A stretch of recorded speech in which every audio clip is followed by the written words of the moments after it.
Voilà, donc il est égal à lui-même, il considère qu'il n'a pas eu son pouvoir des Congolais, il n'a pas de compte à rendre aux Congolais, il fait ce qu'il veut, c'est-à-dire il tue comme il veut, il pille comme il veut, il humilie, et puis ben voilà. Donc je ne sais plus qu'est-ce qu'il faut dire. J'ai saisi plus de 20 personnes. J'ai dit, donnez-moi les accords. Tout le monde dit non, ces accords n'existent nulle part en dehors de l'accord général. Donc, premier obstacle du point de vue du droit, ça n'existe pas puisque ce n'est pas public, sauf si on me demande. En tout cas, tout ce que j'ai eu, ce que tous les Congolais ont eu, c'est l'accord général, le reste, on n'a pas vu. Donc, autre question qui va se poser, mais cet accord général-là, est-ce que c'est un décret? Est-ce que c'est une loi? Est-ce que c'est un arrêté? C'est quoi? Parce que en droit, la question de la nature juridique du texte, c'est une question importante. Je voulais quand même une interprétation, mais vraiment en quelques mots, hein, l'interprétation juridique des accords dont on parle beaucoup au Congo-Brazzaville, entre le Congo-Brazzaville et le Rwanda. C'est des accords qui concernent la vente des terres du Congo au Rwanda. Est-ce que ces accords, juridiquement parlant, sont valides? Christian, ce que nous avons déjà posé comme principe au départ explique cela. Quand nous disons que Sassou Nguesso a étranglé l'État avec ses mercenaires présentés comme l'élite qui est autour de lui, ça se vérifie. Voilà quand même des accords qui engagent, je veux dire, disons, ce que j'appelle moi, disons, les biens des familles, parce que nos pauvres compatriotes qui sont totalement démunis, tout ce qu'ils ont, c'est les terres. Et Sassou Nguesso qui avait déjà pris des armées étrangères pour venir tuer ses compatriotes, prend également les terres, remet, disons, aux étrangers. Je vous dis, c'est lamentable. Je ne sais pas ce qui se passe dans la tête de cet individu. Hein. Comment pouvez-vous prendre des biens, disons des familles, les bijoux des familles, comme on les appelle en Occident, et puis vous prenez les bijoux des familles, vous remettez également aux étrangers. C'est dramatique pour nos compatriotes. Voilà. Bon, donc, outre le fait qu'ils sont plus le Congo est riche, plus les Congolais sont pauvres. C'est la réalité.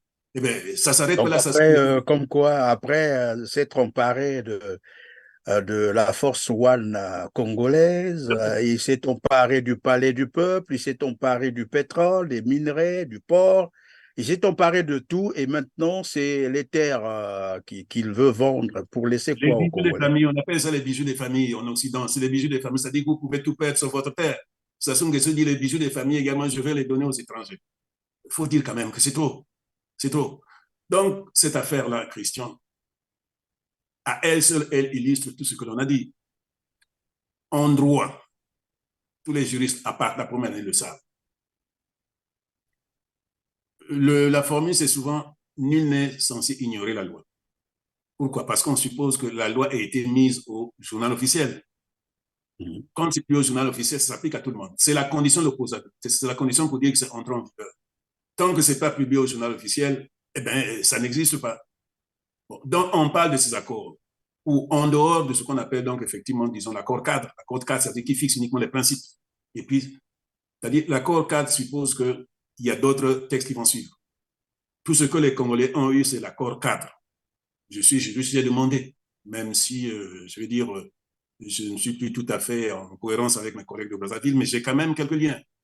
J'ai saisi plus de 20 personnes. J'ai dit, donnez-moi les accords. Tout le monde dit non, ces accords n'existent nulle part en dehors de l'accord général. Donc, premier obstacle du point de vue du droit, ça n'existe pas puisque ce n'est pas public, sauf si on me demande. En tout cas, tout ce que j'ai eu, ce que tous les Congolais ont eu, c'est l'accord général, le reste, on n'a pas vu. Donc, autre question qui va se poser, mais cet accord général-là, est-ce que c'est un décret? Est-ce que c'est une loi? Est-ce que c'est un arrêté? C'est quoi? Parce que en droit, la question de la nature juridique du texte, c'est une question importante. Pourquoi elle est importante? Mais parce que c'est à partir de la nature, c'est-à-dire du caractère. En droit, on dit nature juridique. Mais caractère du texte, c'est ça qui permet de savoir auprès de qui le texte peut être contesté. Si c'est une loi, on va contester donc auprès de la Cour constitutionnelle. Or, tous nous savons que ce n'est pas une loi, puisque justement, Sassou Nguesso a esquivé l'Assemblée, sauf si je me trompe. Mais à ma connaissance, je n'ai pas entendu que l'Assemblée a adopté effectivement cet accord-là. Mais si Non mais l'Assemblée c'est avait... bizarre parce que moi je suis allé chercher même dans le journal officiel, je n'ai pas vu ça. Écoutez, moi je dis, j'espère que je me suis trompé. Si un texte n'est pas publié au journal officiel, il n'existe pas juridiquement. Et quand c'est publié au journal officiel, eh bien, on dit si c'est un décret, si c'est un arrêté ou c'est une loi. Donc, du point de vue juridique, c'est un principe élémentaire, mais en même temps universel. Donc, si je me trompe, eh bien, les gens réagiront pour dire que non, non, non, le décret tant existe, la loi tant existe, mais à ma connaissance, non. Si c'est une loi, on saisit la Cour constitutionnelle. Si c'est un décret, on saisit donc le juge administratif. Et bien, donc, voilà le problème. Et il faut être dans un État comme le Congo géré par Sassou Nguesso pour vivre effectivement des monstres comme ça. C'est une monstruosité, disons, juridique. C'est ça. Donc, comment Et va-t-on? juridiquement, comment est-ce qu'on peut interpréter ça, ce comportement d'un président qui arrive à ce niveau, sachant qu'il a imposé une constitution par le sang, tout le monde le sait, des jeunes Congolais ont été assassinés pour imposer cette constitution, et le voilà qui vend les terres, qui les donne à un pays étranger sans respecter sa propre constitution. On appellera cela. Mhm. Ce que j'ai déjà dit, Sassou Nguesso est égal à lui-même. Et il se comporte comme un gangster. Il considère qu'il n'a pas de compte à rendre. Mais Christian, je ne sais pas qu'est-ce qu'il faut attendre. Sassou Nguesso ne loupe pas une occasion pour rappeler que je n'ai pas de compte à vous rendre. Je n'ai pas eu mon pouvoir de vous. Vous me demandez des comptes, mais ce n'est pas vous qui m'avez donné le pouvoir. Pourquoi vous voulez que je vous rende des comptes? C'est pas compliqué. Lui, il considère qu'il a pris son pouvoir par la force. Il continue à fonctionner comme tel. Vous avez vous-même déjà utilisé le terme de coup d'État. Non, non. Sassou Nguesso considère qu'il n'a pas de compte à rendre. Comment peut-on faire tout ce que l'on vient de dire pour ne pas, disons, retracer tout cela et puis se dire, bon, vous prenez les c'est-à-dire des gens qui n'ont plus rien. La grande majorité de nos familles au Congo, Christon, elle n'a plus rien. La grande majorité n'a plus rien. Et tout ce qui leur reste, c'est des terres. Ce qu'on appelle en Occident les bijoux de la famille. Sassou Nguesso dit, je vais prendre des bijoux de la famille et puis les remettre aux étrangers. De la même façon qu'il avait pris des étrangers pour venir les traquer et puis les tuer. Pendant 4 ans, Christian. 4 ans. Il faut le dire à nos compatriotes. Il faut le dire à nos compatriotes.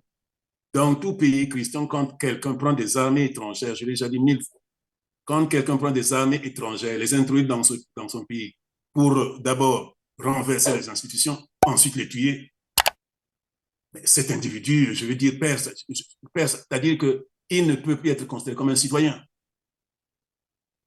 Mais le nôtre qui a commis, je veux dire, disons, l'innommable, est à la tête de l'État. Moi, en tant qu'observateur, en tant que juriste, en tant que politiste, ça ne m'étonne pas. C'est pour ça que je dis Sassou Nguesso est égal à lui-même. Il se fout de cela. Voilà, donc il est égal à lui-même, il considère qu'il n'a pas eu son pouvoir des Congolais, il n'a pas de compte à rendre aux Congolais, il fait ce qu'il veut, c'est-à-dire il tue comme il veut, il pille comme il veut, il humilie, et puis ben voilà. Donc je ne sais plus qu'est-ce qu'il faut dire.